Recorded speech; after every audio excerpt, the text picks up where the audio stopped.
السلام علیکم ورحمۃ اللہ وبرکاتہ۔ اعوذ باللہ من الشیطان الرجیم، بسم اللہ الرحمن الرحیم۔ ما سلککم فی سقر قالوا لم نک من المصلین ولم نک نطعم المسکین وکنا نخوض مع الخائضین وکنا نکذب بیوم الدین حتی اتانا الیقین فما تنفعهم شفاعۃ الشافعین۔ صدق اللہ العلی العظیم۔ رب اشرح لی صدری ویسر لی امری واحلل عقدۃ من لسانی یفقہوا قولی۔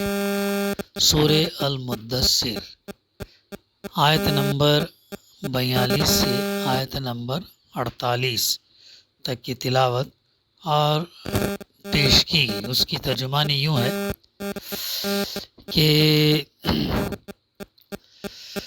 وہاں پر یعنی آخرت میں جنتی جو ہے مجرموں سے پوچھیں گے تمہیں کیا چیز دوزخ میں لے گئی، تو دوزخی لوگ کہیں گے ہم نماز پڑھنے والوں میں سے نہ تھے اور مسکین کو کھانا نہیں کھلاتے تھے اور حق کے خلاف باتیں بنانے والوں کے ساتھ مل کر ہم بھی باتیں بنانے لگتے تھے اور روز جزا کو جھوٹ قرار دیتے تھے، یہاں تک کہ ہمیں اس یقینی چیز سے سابقہ پیش آ گیا۔ اس وقت سفارش کرنے والوں کی سفارش ان کے کسی کام نہ آئے گی۔ ان آیات میں چند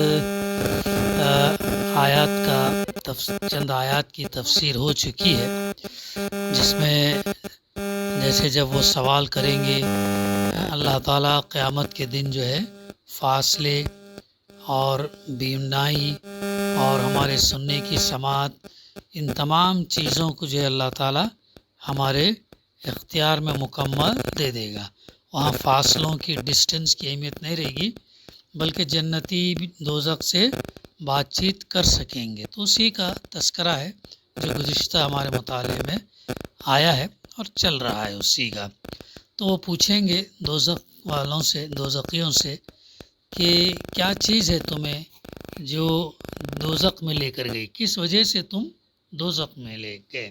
حالانکہ دنیا کے اندر تو ساتھ ساتھ تھے ہم، ساتھ ساتھ اسکول جاتے، کالج جاتے، یا نوکری پر جاتے، یا محلے میں رہتے، یا یہ کرتے، لیکن کیا چیز تھی جو میں دوزخ میں لے گئی؟ تو وہ لوگ جواب دیں گے کہ ہم نماز پڑھنے والوں میں سے نہ تھے، یعنی پہلی کوالٹی جو یہ ہے نماز کی، اور وہ نماز پڑھنے والے نہ تھے، جو بیسک وجہ ہوگی جس کی وجہ سے وہ جہنم میں گئے۔ دوسری وجہ اس کی مسکین کو کھانا نہیں کھلاتے تھے۔ سورہ معون کی تفسیر کا بھی مختصراً ہم نے مطالعہ کیا۔ اس آیت کے ضمن میں مسکین کو کھانا دینے پر نہیں ابھارتے تھے، بلکہ اس میں یہاں پر اس کی تفسیر میں یہ بھی بات آئی کہ دراصل ہمارے رزق میں، ہمارے اس میں جو رزق کیا ہے، صرف کھانا پینا نہیں ہے، بلکہ اللہ تعالیٰ نے جو جو چیزیں ہم کو عطا کی ہیں تو وہ تمام چیزیں رزق کے اندر آتی ہیں، رزق کے اندر آتی ہیں۔ صلاحیت، علم، یہ تمام چیزیں بھی جو ہے وہ رزق کے اندر آتی ہیں۔ تو اب یہاں پر تذکرہ جو ہے کھانا کھلانے، تو کھانا کھلانے پر ان کو اکساتے نہیں تھے، یہ فرمایا جا رہا۔ اور تیسری چیز جو بتائی گئی جو ہے وہ یہ کہ حق کے خلاف باتیں بنانے والوں کے ساتھ مل کر ہم بھی باتیں بنانے لگتے تھے۔ یعنی ان کا معاملہ کیسا تھا؟ جو حق کے خلاف جو بات کرتے، یعنی اسلام کے خلاف، اللہ اور اس کے رسول کے خلاف جو باتیں بناتے تھے، ان کی مخالفت کرنے کے بجائے وہ ان کے ساتھ ہوتے تھے، ان کے ساتھ مل کر یہ بھی باتیں بنانے تھے، ہاں میں ہاں ملاتے تھے حق کے خلاف، یا وہ جو باتیں کہتے ان کا ساتھ دیتے تھے۔ تو یہ چیز جو ہے ہمیں ذہن میں رکھنی چاہیے کہ یہ بھی ایک وجہ ہے جو انسانوں کو جہنم میں جانے کا ذریعہ بنتی ہے۔ تو ہمیں حق کے لیے کام کرنا ہے، اسلام کے لیے کام کرنا، اللہ کے کلمے کو بلند کرنے کے لیے کام کرنا، برائیوں کو مٹانے کے لیے، بھلائیوں کو پھیلانے کے لیے، اس کے لیے کام کرنا ہے ہمیں۔ اور جو تحریکیں، جو تنظیمیں، جو جماعت، جو دین اسلام کو قائم کرنے کے لیے کام کر رہی، اس کا ساتھ دینا، اس کے معاون بننا۔ ان کو اگر کسی چیز کی ضرورت ہے تو ان کا اگر ان کے کام آنا، مال کی ضرورت پڑے، ہماری وقت کی ضرورت پڑے، ہماری صلاحیت کی اگر ضرورت پڑے، ہمارے علم کی اگر ضرورت پڑے تو ان میں کام آنا۔ اس سے کیا ہوگا؟ ہے نا وہ یونائٹیڈ وی اسٹینڈ، ڈیوائیڈیڈ وی فال، کہ اجتماعیت کی اسلام میں بڑی اہمیت ہے۔ بلکہ حضرت عمر فاروق رضی اللہ عنہ نے کیا فرمایا کہ اسلام جو ہے بغیر جماعت کے نہیں ہے۔ اسلام کے اندر اجتماعیت ہے۔ تنہا پڑھ لینا، تنہا زندگی گزارنا، یہ اسلام کی خوبی نہیں ہے۔ بلکہ سورہ بلد کے اندر بھی اللہ تعالیٰ نے فرمایا کہ جو لوگ ایمان لائے، عمل صالح کیا، وہ تنہا اپنی زندگی الگ الگ نہ بنائیں، بلکہ ایمان والے، عمل صالح والے مل کے ایک اجتماعیت قائم کریں۔ اور وہ اجتماعیت جو ہے وہ کیا کرے گی؟ اللہ کے دین کے نفاذ کے لیے جو ہے جدوجہد کرے گی، کوشش کرے گی، اسٹرگل کرے گی۔ یہ صرف چیزیں پڑھنے، پڑھانے، سننے، سنانے کی حد تک نہیں، بلکہ قرآن مجید کے جو احکامات ہیں، اللہ کے رسول صلی اللہ علیہ وسلم کی جو تعلیمات ہیں، ان کو عملی زندگی میں لانا ہے، پریکٹیکل لائف کے اندر لے آنا ہے۔ تب ہم ان آیتوں سے ہمیں کیا نصیحت ملتی ہے کہ حالانکہ یہ آیتیں ہیں جنتی سوال کر رہے دوزخیوں سے، تو ہمارے لیے بھی اس کے اندر سبق ہے۔ جو چیزیں، کوالٹیز بتائی گئیں، ہم اپنا احتساب، جائزہ، انٹروسپیکشن جسے کہتے ہیں، وہ لینا چاہیں کہ آیا میں نمازوں کا معاملہ میرا کیسا ہے؟ کسی کے کہنے پر نہیں، بلکہ یہ وہ چیز ہوگی جو ہمیں دوزخ میں لے جائے گی، تو اس کا بھی ہم جائزہ لینا چاہیے۔ ہم نماز پڑھنے والوں میں سے ہیں یا اس کے خلاف ہیں؟ اور نماز پھر ایسے بھی نہیں کہ بغیر سوچے سمجھے، بغیر جسٹ ایک وقت آ گیا نہیں، بلکہ شعوری طور پر سوچ سمجھ کر، کانشیسلی، ضمیر کے ساتھ ہمیں جو ان چیزوں کو، عبادات کو ادا کرنا۔ تو یہ چیزیں، اس کی تفسیر ہمارے مطالعے میں آ چکی ہے، اور حق کے خلاف باتیں بنانے والوں کے ساتھ مل کر یہ لوگ جو ہے کیا کرتے تھے؟ باتیں بناتے تھے، اسلام کو فیور کرنے کی بجائے اس کے خلاف کام کرتے تھے۔ کتنی خطرناک بات ہے! جب یہ ایسا کام کریں گے تو کیا یہ لوگ ڈیزرو کرتے ہیں کہ وہ دوزخ سے بچے؟ نہیں۔ دوزخ سے بچنے کے لیے ضروری ہے کہ ان چیزوں پر عمل پیرا ہو۔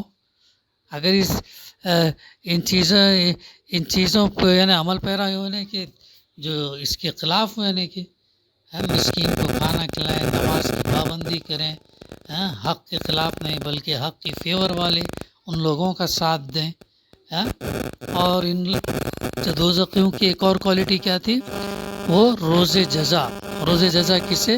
قیامت، آخرت کے دن کو کیا کرتے تھے؟ جھوٹ قرار دیتے تھے۔ ڈاؤٹ تھا ان کے اندر، اشکال تھا ان کے اندر، وہ شک میں تھے، وہ ہوگا بھی نہیں ہوگا، کیسے ہم دوبارہ پیدا کیے جائیں گے، تو یہ اللہ کے رسول صلی اللہ علیہ وسلم جو باتیں کہہ رہے ہیں وہ صحیح ہے یا جھوٹ ہے، یا جادو کا کلام تو قرار دیا تھا لوگوں نے۔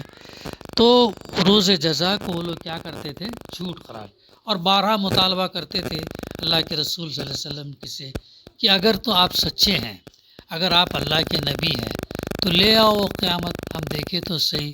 ایسے مطالبات وہ لوگ، تو اللہ تعالیٰ نے اس کا جواب یوں دیا کہ قیامت کی آخرت تمہارے کہنے سے نہیں آئے گی، بلکہ اللہ سبحانہ و تعالیٰ کا ایک منصوبہ ہے، ایک پلاننگ ہے۔ تم جو چاہو اللہ کر دے، ایسا نہیں ہے، بلکہ اللہ کی اسکیم آف تھنگس ہے، اللہ کا علم ہے، اللہ کی حکمت ہے، جس کی بنیاد پر جو چیزیں اس دنیا کے اندر کام چلتا ہے ان لوگوں کا، ایسے ہے۔ تو یہ چیز جو ہے یہاں پر بتائی جا رہی۔ تو یہ لوگ کیا کرتے تھے؟ روز جزا، آخرت کے دن کو جھوٹ قرار دیتے، یہاں تک کہ ہمیں اس یقینی چیز سے سابقہ پیش آ گیا۔ یہ کون لوگ بول رہے؟ دوزخی بول رہے، ان سے سوال کس نے کیا؟ جنتی لوگوں نے. یہاں تک جو ہے انہوں نے اس پہ ڈٹے رہے جھوٹ پر کہ اس یقینی چیز کا سابقہ پیش آ گیا. یہاں یقینی چیز کیا ہے؟ یعنی مرتے دم تک ہم اسی روش پر قائم رہے، مرتے دم تک اسی غلط اس پر قائم رہے، یہاں تک کہ وہ یقینی چیز ہمارے سامنے آ گئی جس سے ہم غافل تھے. یعنی کیا ہے وہ یقینی چیز؟ موت بھی ہے اور آخرت بھی ہے. موت سے پہلے انسان کو کیا معلوم ہو جائے گا؟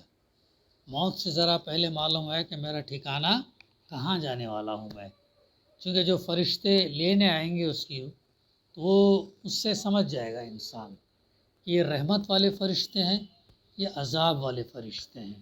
اس سے اس کا ٹھکانہ جو ہے اس کو سمجھ میں آ جائے گا. اور اس وقت انسان کچھ بول نہیں سکتا، ہم کو بتا نہیں رہے بات سن لو کر لو، نہیں ہے نا. اس سے پہلے سورہ میں بھی جب ہم روح قبض کرتے ہوتے ہیں تو اللہ تعالیٰ سوال کرتا ہے نا، بلا لاؤ ان کو جو لوگ جھاڑ پھونک کرتے تھے، آپ بچاؤ ان کی جان دیکھے تو ان سے. ہاں وہاں پہ چیلنج کیا گیا نا. تو اس وقت جو ہے ہمیں اس یقینی چیز سے سابقہ پیش آ گیا. تو مفسرین نے اس سے مراد موت بھی لیا ہے یا آخرت بھی جو یقینی ہے. جب سمجھ میں آئے گا، جب تک جو ہے سمجھ میں نہیں آتا تب تک ایسے لوگوں کو جو ہدایت پر نہیں ہیں، جو اپنے آپ کو جو ہے ہدایت کے دروازوں سے بند کر لیا، انہیں سمجھ میں نہیں آتا. تو یہاں تک کہ ہمیں اس یقینی چیز سے سابقہ پیش آ گیا. پھر آگے فرمایا جا فما تنفعهم شفاعت الشافعین. اس وقت یعنی اس دن سفارش کرنے والوں کی سفارش ان کے کسی کام نہ آئے گی. سفارش انگلش میں کیا بولتے ہیں؟ انفلوئنس، ریکمنڈیشن، سفارش کو بولتے ہیں. سفارش کوئی کام دنیا میں سفارش چل جاتی ہے یہاں پر کہ بھائی ہاں یہ میرے پہچان والے ہیں، یہ میرے بھائی ہیں یا میرا بھتیجا ہے، تھوڑا دیکھ لو، تھوڑا کام ان کو کر لو، آسانی ہو جائے، ایڈمیشن دلا دو، یا کچھ بھی یہ کام اٹکا ہوا ہے تو وہ کر دو. تو تعلقات کی بنیاد پر، جان پہچان کی بنیاد پر، ایک دوسرے کے کام آنے کی بنیاد پر وہ چیزوں کو سن لیا. لیکن اللہ کے یہاں ایسا نہیں ہے. اللہ کے ہاں جو ہے سفارش کا الگ معیار ہے. سفارش ہے لیکن اللہ کے ہاں الگ ہی ہے. اس کا تذکرہ جو ہے اور دوسرے متعدد مقامات پر ہمیں اس کا ملتا ہے. جیسے مثال کے طور پر سورہ بقرہ میں آیت نمبر 255 میں، آیت الکرسی کے اندر بھی تذکرہ گیا کون ہے جو اللہ کے اذن کے بغیر جو ہے سفارش کرے گا ایسا. ہاں سورہ انعام کے اندر آیت نمبر 94، سورہ اعراف کے اندر آیت نمبر 94 میں. پھر اس طریقے سے سورہ یونس، سورہ مریم، متعدد سورہ طٰہٰ، سورہ انبیاء، سورہ سبا، سورہ زمر، اور جو سورہ المومن، سورہ الدخان، سورہ نجم، سورہ نبا. یہاں ان مقامات پر جو ہمیں سفارش کے تعلق سے جو ہے ریفرنسز، اللہ کے احکامات جو ہیں، اللہ کے فرمان ہمیں ملتے ہیں. اب یہ سفارش کا معاملہ ایسا ہے، یعنی ایسے لوگ جنہوں نے مرتے دم تک یہ روش اختیار کیے رکھی ہو، ان کے حق میں اگر کوئی شفاعت کرنے والا شفاعت کرے بھی تو اسے معافی نہیں مل سکتی. یہ بھی ہے بات کہ اللہ تعالیٰ کے اذن سے ہی شفاعت ہوگی، اور اللہ تعالیٰ جس کو اجازت دے گا وہی سفارش کرے گا، اور اللہ تعالیٰ جو چاہے گا جس کی سفارش ہو اسی کی سفارش ہوگی. یہ پوائنٹس یاد رکھنا. سفارش ہے لیکن اللہ جس کو اجازت دے، میں آپ کرنے جائیں گے تو ایسا نہیں ہوگا. اللہ اجازت دے گا تو پھر وہی کریں گے سفارش. یہ نقطہ سمجھنا ہے. تو شفاعت کے مسئلے کو قرآن مجید میں بکثرت مقامات پر اتنی وضاحت کے ساتھ بیان کر دیا گیا کہ کسی شخص کو یہ جاننے میں کوئی مشکل پیش نہیں آ سکتی کہ شفاعت کون کر سکتا ہے اور کون نہیں کر سکتا. یعنی اللہ جس کو اجازت دے وہ کر سکتا، جس کو نہ دے وہ نہیں کر سکتا. کس حالت میں کی جا سکتی، کس حالت میں نہیں کی جا سکتی، کس کے لیے کی جا سکتی ہے اور کس کے لیے نہیں کی جا سکتی، اور کس کے حق میں وہ فائدہ مند ہے اور کس کے حق میں وہ نقصان ہے۔ دنیا میں چونکہ لوگوں کی گمراہی کے بڑے اسباب میں سے ایک سبب کیا ہے؟ شفاعت کے بارے میں غلط عقائد بھی ہیں۔ یہ ایک بہت بڑا مسئلہ ہے۔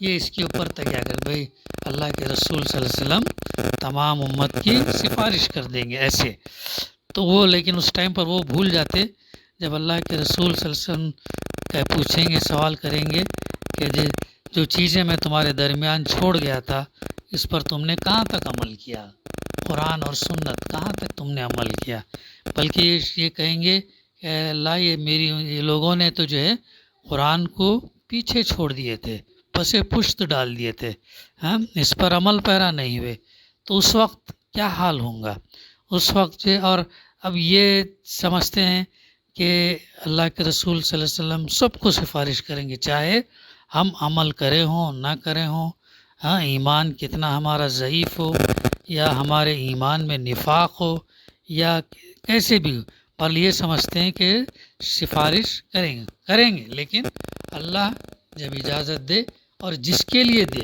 وہ ہوگا۔ یہ نقطہ ہمارے کو سمجھنا ہے، اور اس ضمن میں وہ ریفرنسز ہمارے سامنے رکھے ہیں، سورہ بقرہ، سورہ انعام، سورہ اعراف، ہاں تو اس صورتوں کا جو ہے ہم ریفرنسز رکھ کے اس مسئلے کے اوپر زیادہ ہم یہ مطالعہ کر سکتے ہیں۔ تو یہ وہ نکات ہیں جو تفسیر کے ذریعے سے ہم کو معلوم پڑتے ہیں کہ جس میں دوزخی لوگ جو ہے وہ ان کے جواز پیش کریں گے جس کی وجہ سے وہ دوزخ میں جا پڑے۔ بقا انشاءاللہ آئندہ سلسلہ ہمارا جاری رہے گا۔ دعا ہے کہ اللہ سبحانہ و تعالیٰ ہمیں کہنے سننے سے زیادہ عمل کرنے کی توفیق دے۔